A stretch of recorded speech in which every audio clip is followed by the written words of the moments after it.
नमस्कार। स्वागत है आपका द न्यूज लॉन्चर पर। मैं हूं अशोक वानखड़े, लेकर आया हूं आपका अपना कार्यक्रम द एक सिरे। एक खबर मोदी की है, लेकिन यकीनन नहीं, नरेंद्र मोदी की नहीं, नीरव मोदी की। आजकल बड़ा संभल के बोलना पड़ता है। राहुल गांधी ने सारे मोदी इकट्ठा कर दिए, तो 2 साल के लिए राहुल गांधी को लटका दिया था। संसद ही गई वो अलग बात है, बंगला खाली करना पड़ा ये बात अलग है। तो ना होगी पूछताछ, ना ही हिरासत। नीरव मोदी को लाने के लिए भारत ने दी लंदन को ये 2 गारंटी। इसके मायने ये हैं कि अब वीआईपी ट्रीटमेंट में नीरव मोदी को मोदी सरकार लंदन से लाएगी और ईडी, सीबीआई, ये तमाम जांच एजेंसियां जो अमित शाह की है, वो हाथ बंधे वहां खड़े होके दरबार में नतमस्तक होगी। नीरव मोदी मजे करेंगे, भक्तगण थाली बजाएंगे। भारत सरकार ने भगोड़े नीरव मोदी के प्रत्यार्पण के लिए ब्रिटेन को आश्वासन दिया। सरकार ने साफ किया कि प्रत्यार्पण होने पर नीरव मोदी पर सिर्फ मुकदमा चलेगा, कोई पूछताछ या दोबारा हिरासत में नहीं लिया जाएगा।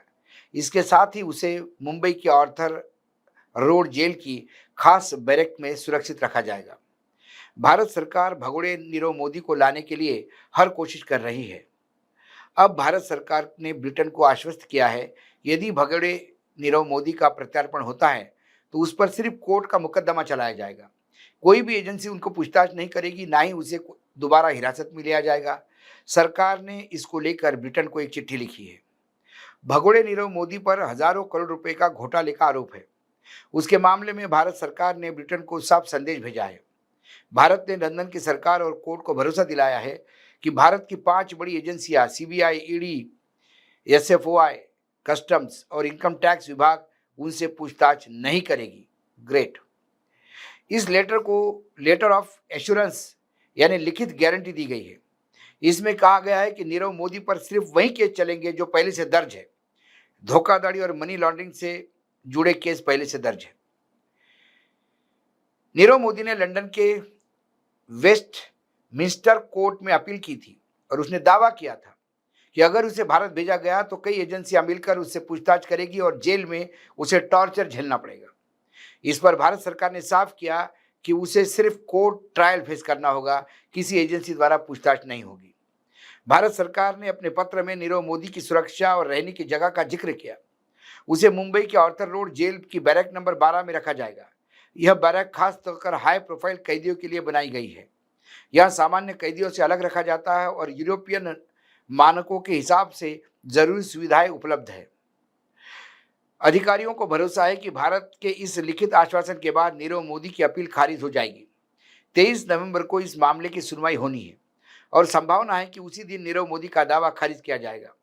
नीरव मोदी करीब 13,000 करोड़ रुपए के पंजाब नेशनल बैंक घोटाले के आरोपी है। ईडी और सीबीआई अब तक उसकी हजारों करोड़ की संपत्तियां जब्त कर चुकी है। भारत सरकार नीरव मोदी को जल्द से जल्द वापस लाना चाहती है ताकि उस पर भारत में मुकदमा चला सके। लेकिन नीरव मोदी भारत आ रहे हैं। नीरव मोदी लगातार हर बार हर नए धारा के साथ, नए अपील के साथ यूनाइटेड किंगडम यानी लंदन, इंग्लैंड के कोर्ट में गुहार लगाते हैं। उनकी आखिरी गुहार ये थी कि भारत मुझे टॉर्चर करने के लिए लेके जाया जाएगा। और जब भारत की जेलों की भीषण स्थिति उन्होंने बताई और भारत के एजेंसियों का प्रकोप उन्होंने बताया,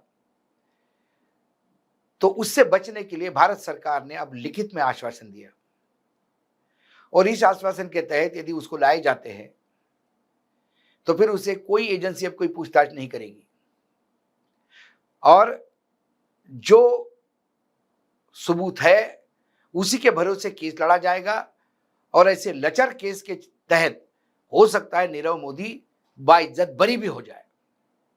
इसमें भी क्योंकि अभी नीरव मोदी जब एजेंसियों के हाथ ही नहीं लगे तो एजेंसी उनके खिलाफ केस कैसा बनाएगी।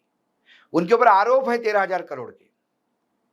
इस आरोप के सत्यापन या उसके प्रूफ लाने के लिए अक्सर हमने देखा हेमंत सोरेन हो, हमने देखा अनिल देशमुख हो, हमने देखा कितने पॉलिटिकल, जैसे दिल्ली के मुख्यमंत्री केजरीवाल हो, इसको हिरासत में इसलिए रखा गया था कि इनसे अभी इंफॉर्मेशन लेनी है, इनके ऊपर आरोप है, हमारे पास बहुत सारे सबूत है और उस सबूत को पुख्ता करने के लिए हमको ये हिरासत में चाहिए।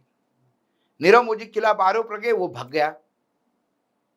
अब वो वापस आएगा तो कोई एजेंसी पूछताछ नहीं करेगी, जो एजेंसी के पास है उसी के भरोसे केस लड़ा जाएगा। जितने दिन जेल में रहेगा, ऑर्थर रोड के 12 नंबर के बैरक में रहेगा, जो वीवीआईपी सुविधा से संलग्न है। कुल मिलाकर जब वो वापस लाया जाएगा तो गोदी मीडिया सब दूर भो भो करते हुए सरकार के तारीफ के पुल बांधे जाएंगे कि देखो नीरव मोदी को वापस लाए, देखो बोला था नीरव मोदी को वापस लाए। लेकिन कितने घुटने टेक के लाए, कितने गिड़गिड़ा के लाए, ये बात कोई नहीं बताएगा। इसलिए इस पत्र का जिक्र होना था। उसके बाद यदि जो पत्र में लिखा वही हुआ तो यह भी तय है नीरव मोदी छूटेंगे, क्योंकि एजेंसियों ने सिर्फ आरोप लगाए थे, कुछ संपत्तियां जब्त की थी। संपत्तियां जब्त करने का मायने आरोपी नहीं होता। नहीं तो प्रफुल्ल पटेल आज खुले नहीं घूमते। प्रफुल्ल पटेल की भी संपत्तियां जब्त कर दी गई थी, बाद में छोड़ भी दी गई क्योंकि वो भाजपा ही हो गए थे, मतलब भाजपा का साथ दिया उन्होंने, अजित पवार के साथ भाजपा के साथ मिल लिए। तो जब नेताओं की संपत्तियां जब्त होने के बाद एक मंत्री और है ठाणे के, महाराष्ट्र में, उनकी भी संपत्तियां जब्त हो गई थी।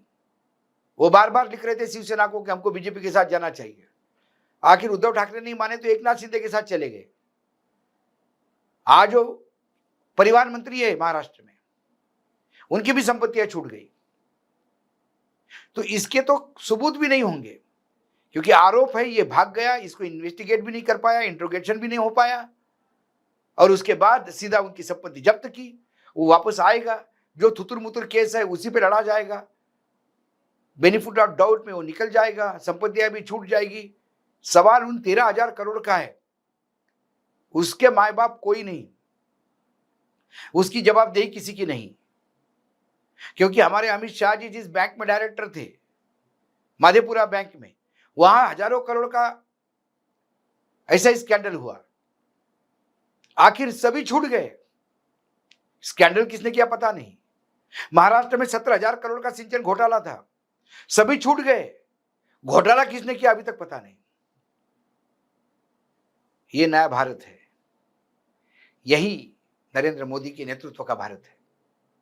एक्सरे में देखता हूं तो मुझे नीरव मोदी फिर पेज 3 पे छपते हुए बहुत जल्दी दिखाई देते हैं।